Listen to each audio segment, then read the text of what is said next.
Claro, estamos saludando a Fernán Quirós, el ministro de Salud de la Ciudad de Buenos Aires. Un abrazo, Fernán, buen día. Buen día, Marcelo, gracias por llamar. Bueno, varias preguntas. Y la primera tiene que ver con tu visión general de cómo vamos. ¿Vamos mal, vamos bien, vamos estables? Bueno, me parece que es muy importante siempre para analizar la epidemiología de esta pandemia es regionalizar el análisis, ¿no? Porque una cuestión es la mirada de la Argentina como país y otra muy diferente es la del AMBA y otra diferente es la Ciudad de Buenos Aires.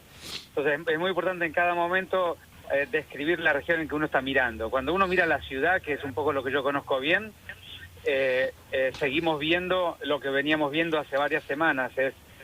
Las últimas 3 semanas, si vos mirás los casos por día, y es muy importante ver los casos por día en el día que se hicieron los hisopados, que la gente se estudió, y no los días que se reportan, porque cosa que se reporta mucho martes y miércoles, y se reporta muy poco sábado y domingo, pero cuando vos ordenás los casos por el hisopado, ves que las últimas 3 semanas hubo una primera semana que fue la semana de casos más alto, una segunda semana que bajó moderadamente, y una tercera semana que recuperó algunos casos. Es decir, que está relativamente, muy horizontalizada y en la fase de subida y bajada como queriendo cambiar la tendencia, ¿no?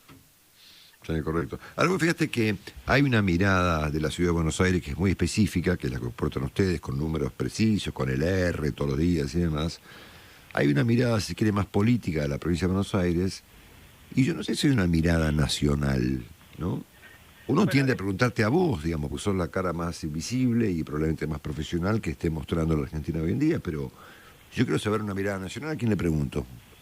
Claro, yo te diría, bueno, lo que pasa es que en un país federal cada una de las jurisdicciones tiene sus políticas, ¿no? Pero para eso está la articulación del COFESA.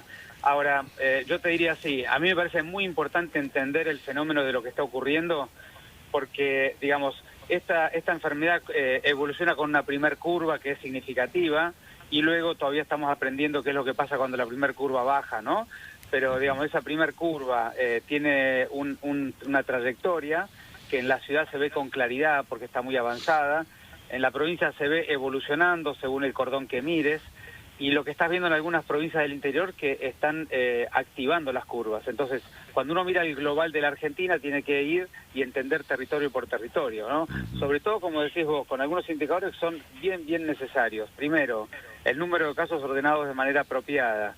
Segundo, entender la velocidad de progresión de la curva con cualquier indicador que uses, el tiempo de duplicación, el R, el promedio de los últimos 7 días, pero entender la evolución de la curva.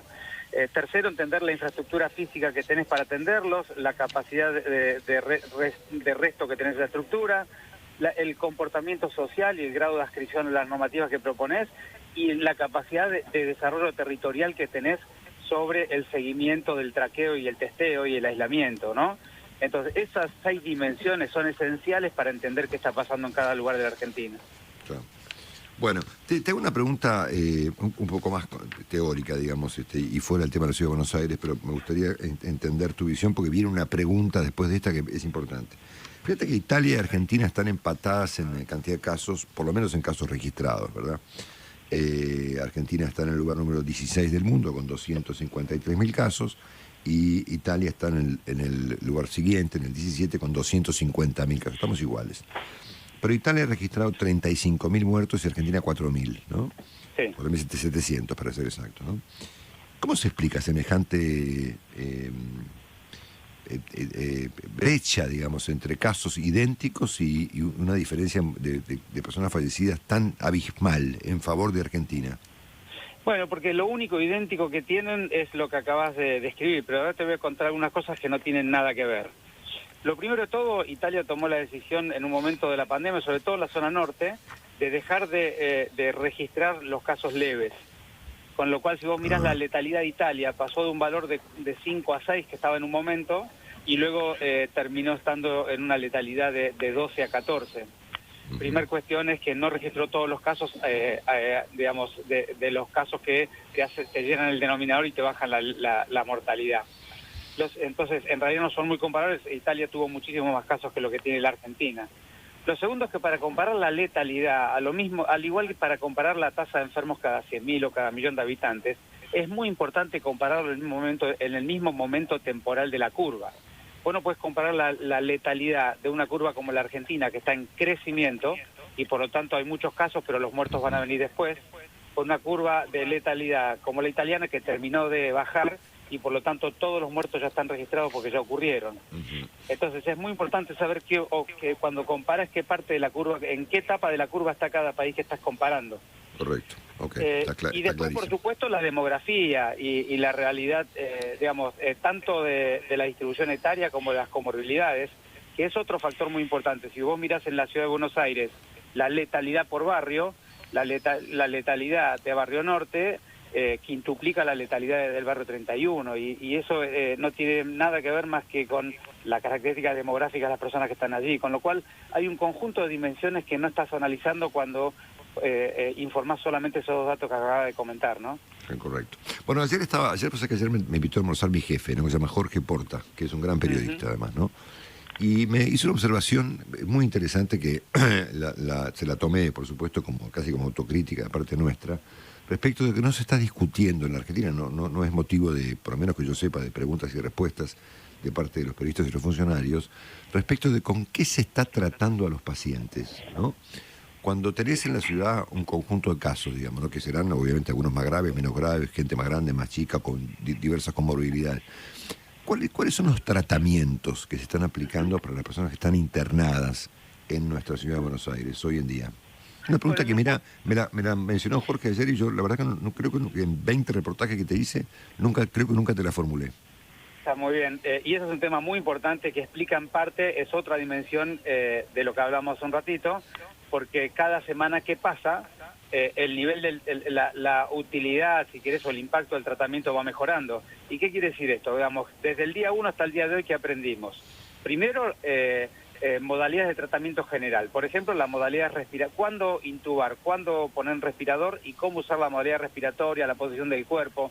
Todas cuestiones son muy importantes para el manejo clínico del paciente. Segundo, por supuesto, algunas complicaciones tromboembólicas y que se forman coágulos y prevenirlos y cómo seguir la gravedad del paciente con algunos indicadores biológicos, no viene al caso, para precozmente darte cuenta si está yendo para mal y tenés que intensificar el tratamiento. Tercero, los corticoides, que ya ha sido muy publicado y debatido en el mundo, que bajan la mortalidad en forma directa y ya sabemos cuándo tratar con corticoides, en qué momento, cuándo son efectivos, a qué dosis, ¿no es cierto? Y luego algunos tratamientos que parecen ser eficaces, pero todavía no están totalmente demostrados. Y el ejemplo típico de eso es el plasma, ¿no es cierto? Es un tratamiento que tiene mucha plausibilidad para ser útil, todavía no está totalmente demostrada la eficacia. Entonces, ¿qué quiero decir con todo esto? Que el conjunto de armamentos que hoy terapéuticos que hoy tiene la medicina mundial es bien superior a lo que tenían los italianos hace 2 meses y es muy superior a lo que tuvieron los chinos hace 4.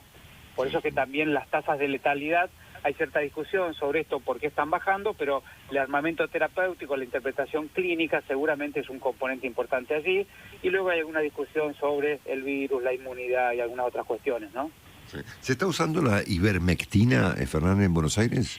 Bueno, la ivermectina es una de, digamos, potencialmente hay más de 50 drogas que están siendo, y vos viste que en los medios periodísticos salen permanentemente,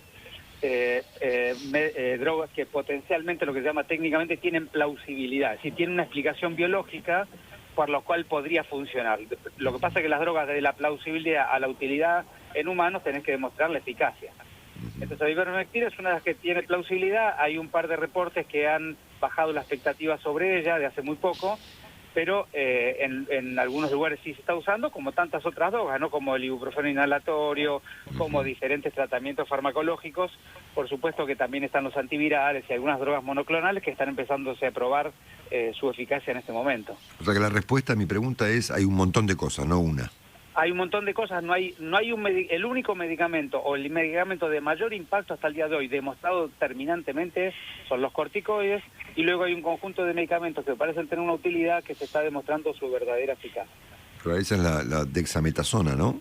La dexametasona, esos son los corticoides, una vieja droga que todos los médicos que hacemos asistencia la conocemos hace mucho tiempo. Correcto.